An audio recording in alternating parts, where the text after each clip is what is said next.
কাশেম মালার প্রেম আমার জীবনের একটি স্মরণীয় ছবি। প্রথমে আমি কৃতজ্ঞ জনাব ইলিয়াস কাঞ্চন সাহেবের কাছে। কাঞ্চন ভাইয়ের কারণেই আমার এই কাশেম মালার প্রেমটা করা হয় এবং জৈনুদ্দিন ভাই প্রযোজক কিরকম স্নেহ আমাকে করতো, কিরকম আদর করতো, আমি এটা ভাষায় প্রকাশ করতে পারবো না। এবং ফিল্মে আরেকজনের নাম বলবো, সে হচ্ছে মুস্তফা আনোয়ার, যিনি এই ছবির পরিচালক। সে আমাকে সান করে বলতেন, আমি তাকে ড্যাডি করে বলতাম।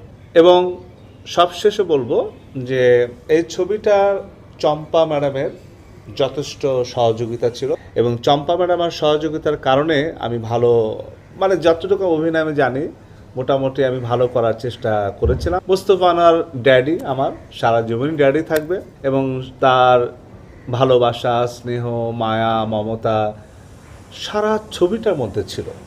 যখন